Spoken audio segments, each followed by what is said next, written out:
let's talk about The Fourth Wing. Hi guys, welcome back, and I'm going to be talking about The Fourth Wing and the hype, how good the book really is. First, I gotta start off with this dragon. Like, come on, he's so cute.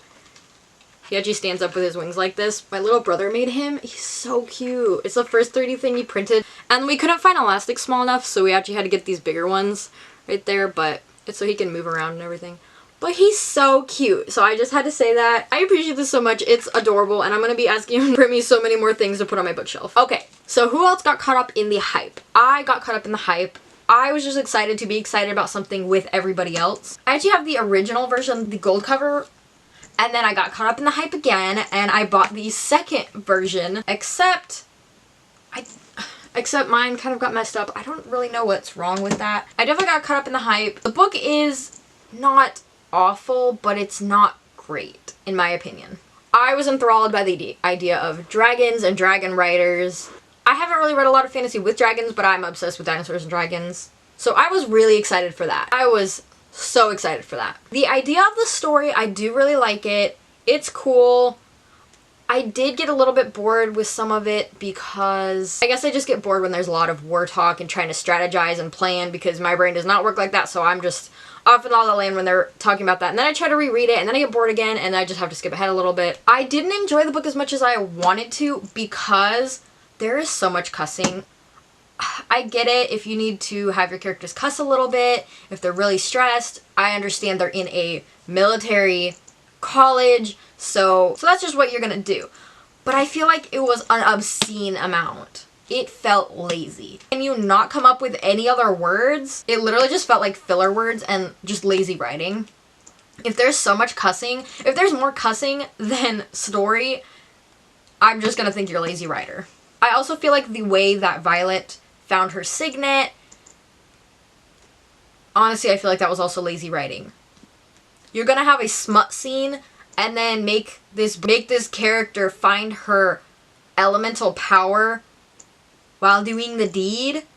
I'm sorry, that just felt extremely lazy. Again, I liked the idea and I really enjoyed reading most of the book, but why do we have to have so much cussing and explicit smut scenes that are there for what? It doesn't make sense. This book could have been so much better, and I wish it was so much better.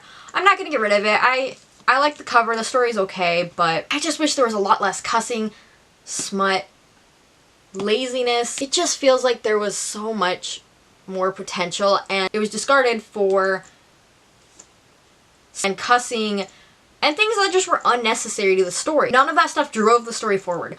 I can forgive the cussing because it is a bunch of teenagers in a war college. What do you expect? I will just never, ever, ever get over the fact that Violet finds her signet while doing the deed. I can't get over that. That is so lazy to me. I understand it's the whole emotions thing, but come on. Come on. Could we have not done better? Could we have not done something else? Did we really need that? No, we did not. I didn't hate it that much because I got caught up in the hype again for a third time, and I got Iron Flame. Actually, I was given this for my birthday, but I did say that I wanted it, and I ended up with the black cover so that I could at least have matching pairs because they are really pretty. I gotta give them that. They are gorgeous books. Honestly, I haven't read this book yet. I know there's supposed to be 5 of them, and I only have the 2, so part of me kind of wants to just wait to read them.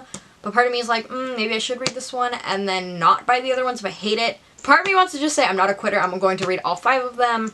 I'm scared to read this one. I'm just worried about the amount of laziness that's going to be found in this book. I mean, look how fat it is. No hate to anyone who loves these books, by the way. I can see why people love them. I love the idea of the dragons. I think it is a really cool story idea. I just can't put these on a favorite shelf. They just feel too lazy to me to uplift that much. It was exciting to be part of the hype. Everyone was obsessed with these. Everyone was so happy, so exciting. I was excited to be part of that because I really hadn't been part of a book hype before, I feel like. And so that was exciting. Don't get me wrong. I did enjoy that. It was fun to see everyone just being so excited about these new books that were coming out. I was excited. Even after I read this one and I didn't love it, I was excited for this one. Hype's died down, and now I can kind of give my true thoughts on it. That's really all I have to say, is that I just feel like it was kind of lazily written. There's a couple times where I'm like, wait, did they have an editor actually going, hey, maybe the scene isn't so great?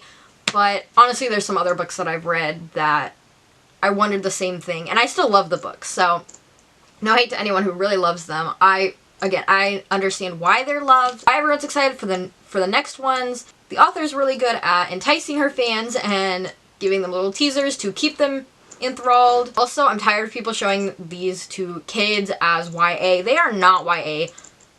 Kids should not be reading these books. I don't care what anyone says. Smut does not need to be in YA books, and these do not need to be in the YA section.